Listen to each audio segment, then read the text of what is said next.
Bienvenue dans le Flash Info. Merci de nous suivre sur RTI 1. Les musulmans fêtent aujourd'hui le Mawlud, la commémoration de la naissance du prophète de l'islam. La nuit du Mawlud est marquée par des veillées de prière dans la plupart des communautés musulmanes. Deux responsables de groupes bancaires reçus hier mardi par le chef de l'État.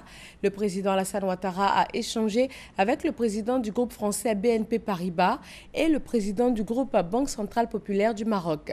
Les réformes et la stabilité économique en Côte d'Ivoire ont été évoquées. Le projet de train urbain d'Abidjan est sur la bonne voie. Pour l'appuyer, la Banque Atlantique de Côte d'Ivoire a accordé au gouvernement un prêt de 26 milliards de nos francs. L'enveloppe va être mise à la disposition de la société de transport abidjanais Raystar. Elle doit servir à lancer les études techniques nécessaires. Les repas de fin d'année sont très souvent faits à base de volaille. Le marché ivoirien est ravitaillé. Plus de 22 millions de têtes sont disponibles. Un chiffre annoncé par le ministre des Ressources animales et halieutiques. Il s'est rendu hier dans quelques marchés d'Abidjan. Grâce Kando.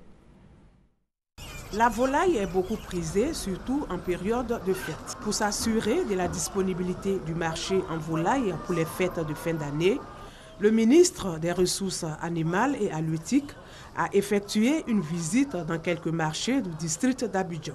Cette année, plus de 22 millions de volailles sont disponibles sur le marché. Et lorsque vous comparez cela à l'année passée, c'est plus de 7 millions de poulets en plus qui viennent s'ajouter donc, aux provisions de cette année. Les poules sont à 3 500 comme d'habitude. Les poulets de chair sont à 2 500 francs comme d'habitude. Bon, les poulets africains, c'est le même prix. C'est le même prix homologué, il n'y a pas de changement. Toujours selon le ministre des Ressources animales et halieutiques, la menace de la grippe aviaire n'a pas eu d'impact sur la productivité.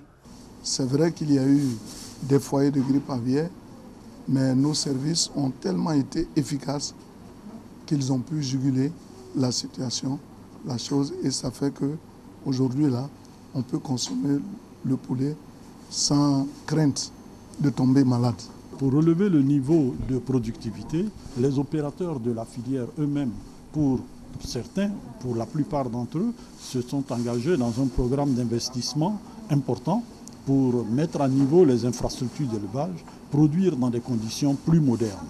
Donc c'est tout cela aujourd'hui qui permet à la production ivoirienne d'offrir une production en constante augmentation.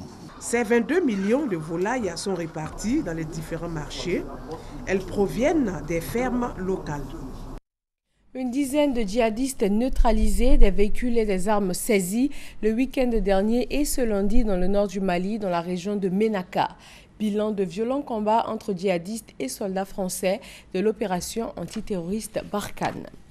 L'état d'urgence, un statut d'exception à l'état de droit, a été décrété au lendemain des attentats du 13 novembre en France. Voté à la quasi-unanimité du Parlement, il est prévu d'être appliqué dans le pays jusqu'au 20 février prochain. Le gouvernement doit dévoiler aujourd'hui, dans ses détails, une réforme constitutionnelle qui vise à sécuriser cet état d'urgence.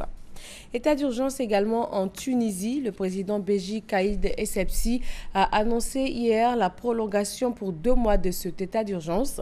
Il avait été instauré le 24 novembre après l'attentat suicide contre un bus de la sécurité présidentielle qui a fait 12 morts. Dans son rapport publié ce mercredi, Amnesty International accuse la Russie d'avoir tué des centaines de civils et causé des destructions massives lors de ses raids aériens en Syrie. L'ONG estime même que ces attaques peuvent constituer des crimes de guerre. Elles ont eu lieu contre des zones d'habitation à forte densité de population. Et voilà, merci de nous avoir suivis. Très bonne journée sur RTI 1 et on se retrouve à 13h pour un nouveau point de l'actualité.